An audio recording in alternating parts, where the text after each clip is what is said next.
बहुत कुछ हमने 30 साल देखा। I hope government led by Omar साहब हमारे और भी बड़े चैलेंजेस हैं, जैसे स्टेटहुड बड़ा चैलेंज है। आज मैं अमरनाथ यात्रा के गया था तो कुछ कमियां मुझे दिखी, तो मैंने पुलिस वालों को बोला यार ये वर्दी का गुरूर ज़्यादा मत रखो, हम लोगों के नौकर हैं, आप भी you are also public servant, तो लिहाजा नौकर बनकर आप काम करो, खिदमत करो लोगों की।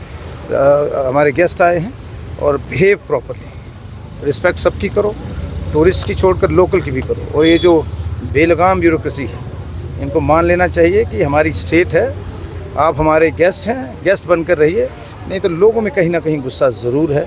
और वो महाराष्ट्र की तरह अगर गुस्सा निकला तो सरकारें बदलती रहती हैं। कांग्रेस भी किसी समय समझती थी दे आर यार वो रहेंगी नहीं, लोगों की सेवा करो, खिदमत करो, लाइफ इज़ शॉर्ट। तो बिज़नेस कम्युनिटी के लोग जो रिस्क लेकर काम कर रहे हैं, I will wish them all the best and I hope as a representative of Umar Abdullah government, I'll be as a brother, I'm just a call away। मुझे लगता है सबसे बड़ा चैलेंज हमारे पास एक भीड़ है। हमारे पास हिंदुस्तान एक ऐसा मुल्क है जहाँ 67% आबादी 35 साल से नीचे, तो कहीं ना कहीं प्रायोरिटी शुड बी एम्प्लॉयमेंट। सरकार तो दे नहीं सकती सारी गवर्नमेंट्स। अब मुझे बोलो तो मेरी प्रायोरिटी है, तो अगले दिनों में जैसे स्पोर्ट्स में 250 बच्चों को 226 बच्चों को नौकरियाँ दी, अब उसी तरह रहबरे खेल के 3000 से ज़्यादा बच्चे हैं उनको परमानेंट करेंगे।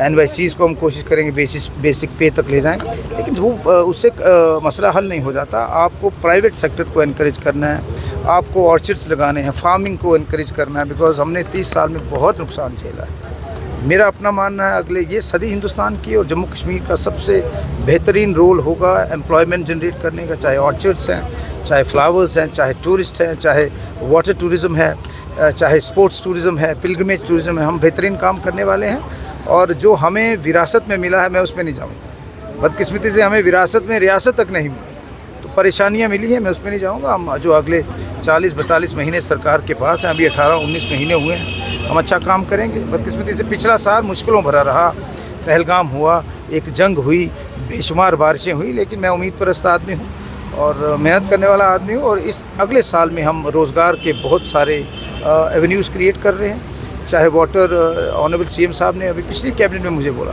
Why don't we start this water metro like Kochi metro. बेहतरीन एक प्रोजेक्ट उसकी संगे बुनियाद थोड़े दिनों में रखने जा रहे हैं और उसमें रोज़गार भी पैदा होगा, कंजेशन भी कम होगी, बिकॉज अनप्रडिक्टेबल सा हमारा वेदर था जम्मू कश्मीर का, सियासी भी। लेकिन आपकी बात बिल्कुल दुरुस्त है कि रोज़गार चाहे डेली वेजर्स का इशू है, लेकिन we want to encourage people, युवा जैसी स्कीम्स हैं। और मुझे लगता है टूरिज़्म से ज़्यादा जुने IT के पार्क्स हम इस्टेब्लिश करने जा रहे हैं बहुत जल्दी, उस पर भी बहुत सारे रोज़गार के साधन होंगे। स्पोर्ट्स टूरिज़्म के हवाले से कहूँगा कि 2 बड़े IPL स्टेडियम्स, अभी सेंटर ऑफ एक्सीलेंस थोड़े दिनों पहले मैंने अपने स्पोर्ट्स मिनिस्टर मनसुख भाई मांडविया जी का धन्यवाद किया, चीफ मिनिस्टर साहब का, वो हमें एक जम्मू कश्मीर को मिला। चीज़ें आहिस्ता आहिस्ता मिलेंगी, लेकिन और भी चीज़ें हैं जिनकी ज़रूरत है। तो समय की तंगी पेश नज़र है, बहुत सारी बातें मैं भरा पड़ा हूँ गुस्से। पढ़े लिखे बच्चों की फ़ौज है जो बाहर जाके काम भी कर रहे हैं। मैं IT के हवाले से आपको बोलूँगा थोड़े दिनों में एक बेहतरीन मेला ऐसा ही हम ईजाद करेंगे, लेकिन ऐसे नौजवान साथी जो रिस्क ले रहे हैं और 200-300 लोगों को आगे भी रोज़गार दिया है, इनको इनक्रेज करना है। जो आदमी किसी के घर का चूल्हा जलाता है उसको हमने अवलीन तरजीह देनी है। और मुझे लगता है बहुत सारी कमियां हैं, लेकिन हमें आप अच्छे चीज़ों को उजागर करना और रोज़गार देना प्राथमिकता सरकार की रहेगी। मैंने कहा सबसे पहले नशे के ख़िलाफ़ लड़ाई लड़ेंगे, उसके बाद स्टेटहुड की लड़ाई लड़ेंगे, उसके बाद एक दूसरे की मदद करना है, हमें कॉम्प्लीमेंट करना है। Private sector, government of India और स्टेट गवर्नमेंट को एक दूसरे को कॉम्प्लीमेंट कर जम्मू कश्मीर चूँकि हिंदुस्तान का ताज है, ताज को एक्स्ट्रा फाइनेंसिस देने की ज़रूरत है, उसको चमकाना है, उसको लिशकाना पड़ता है। तो दिल्ली सरकार को बड़ा दिल करके जो हमारी डिमांड्स हैं उनको पूरा करना, ताकि पूरे विश्व में ये बात जाए कि हिंदुस्तान का ख़ास ख्याल जम्मू कश्मीर का रखता है। अंदर से हम भी नाराज़ हैं, पता नहीं क्या क्या इंतज़ार कर रहे हैं अप्रोप्रिएट टाइम का, स्टेटहुड का, और भी बहुत सारी चीज़ें। बट मैं यकीन रखता हूँ कि इस देश के यशस्वी प्रधानमंत्री जो बोलते हैं वो करते हैं। बड़ी जल्दी स्टेटहुड बहाल हो, उसके बाद बहुत सारी चीज़ें दुरुस्त करने की ज़रूरत है।